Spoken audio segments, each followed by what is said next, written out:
تو اس کی رحمتوں کا تو سمندر ہے، اس کی رحمتوں کا تو سمندر ہے، پاک صاف سمندر ہے اس کی رحمتوں کا،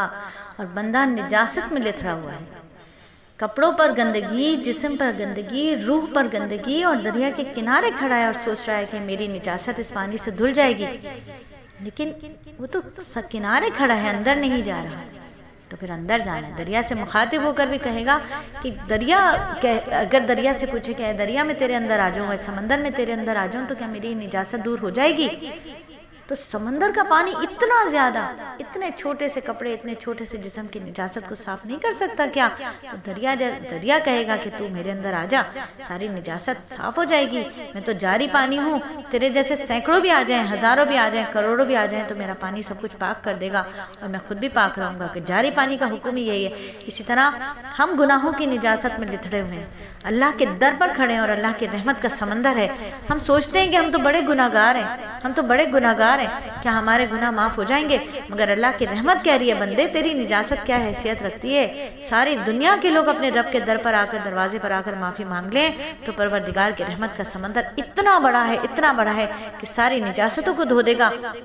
اور پھر اتنے ہی اور آ جائیں اور پھر توبہ کر لیں، معافی مانگ لیں، تو اللہ کی رحمت کا سمندر اتنا بڑا ہے کہ ساروں کی توبہ کو معاف کر دے گا، سب کو صاف کر دے گا۔ تو رمضان کا مہینہ، ہم نجاست سے بھرے ہوئے جسم، ہم نجاست سے بھرے ہوئے بدن کو لے کر، نجاست سے بھری ہوئی روح کو لے کر اللہ کے رحمت کے سمندر میں چھلانگ لگا کے دھو لیں گے، تو انشاءاللہ ہمارے جسم اور ہماری روح کے سارے گناہ معاف ہو جائیں گے، دھل جائیں گے، پاک ہو جائیں گے۔ دل میں نیت کریں گے کہ اللہ میں تیرے گھر پر، تیرے در پر اپنے گناہوں کو جسم لیے آئی ہوں، اپنے روح کے گناہوں کو جسم لیے آئی ہوں، اللہ تعالیٰ میری روح کو، میرے جسم کو پاک فرما دے، میرے دل کو صاف فرما دے، میرے روح کو، میرے جسم کو، میرے دل کو، میرے دماغ کو پاک صاف فرما دے، سارے گناہوں کو، دھبوں کو دھو ڈال میرے مولا، میرے روح کو اپنے نور سے چمکا دے، روشن فرما دے۔ تو ہمیں تو اپنے رحمت، اللہ کی رحمت سے محروم نہیں ہے ہم، اللہ تو اپنی رحمت سے ہمیں محروم نہیں کرے گا، ہم اللہ کی رحمت سے نا امید تو نہیں ہے،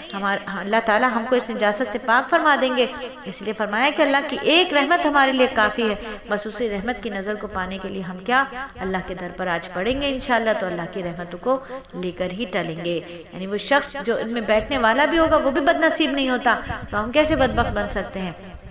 اللہ کے عاشقوں، اللہ کے پیاروں کے پاس بیٹھنے والا شخص بدبخت نہیں ہوتا، تو ہم کیسے بد نصیب ہو سکتے ہیں؟ ہم جانتے ہیں کہ ہم اللہ کے در پر جائیں گے، اللہ کی برکتوں کو، اللہ کی رحمتوں کو خوب لوٹیں گے، اللہ ہمارے گناہوں کی مغفرت فرما دے۔ ہمارے مولا ہم بہت گناہ گار ہیں، بہت سیاکار ہیں، تیرے در پر آ کے پڑے ہیں اللہ، نیک بندے بھی تیرے آئے ہوئے ہیں وہاں پر، تیرے نیک بندوں کے ساتھ ہم بھی بیٹھ گئے ہیں، تیرا وعدہ ہے کہ نیک بندوں کے ساتھ بیٹھنے والا بھی بدبخت نہیں ہوتا۔ میرے مولا ہمیں بھی اجازت دیجئے کہ ہم بھی آپ کی رحمت کے دریا میں غوطہ لگا لیں، اجازت ہو تو میں بھی ان میں شامل ہو جاؤں۔ سنا ہے تیرے در پر آج عاشقاں کا ہجوم ہوگا، اعتکاف میں اپنے گھروں کو چھوڑ کر مساجد میں بیٹھے، مقامی طور پر اپنے گھروں کو چھوڑ کر مسجدوں میں آ جاتے ہیں، اللہ کی محبت میں قدم بڑھانے والے، اللہ کی محبت میں قدم بڑھا کر اپنے گھروں کو چھوڑ کر اللہ کے در پر آ کر پڑھ جاتے ہیں۔ ہم بھی اپنے گھر کی مسجد میں انشاءاللہ آج سے اللہ کے در پر پڑھ جائیں گے۔ تو مسجد میں اکٹھے ہوئے ہیں وہ لوگ جو نیک ہیں، اپنے گناہوں کے بارے میں سوچتے ہیں، اللہ کے در پر پڑے ہیں کہ اپنے گناہوں کو رو کر اپنے گناہوں کی معافی مانگیں گے،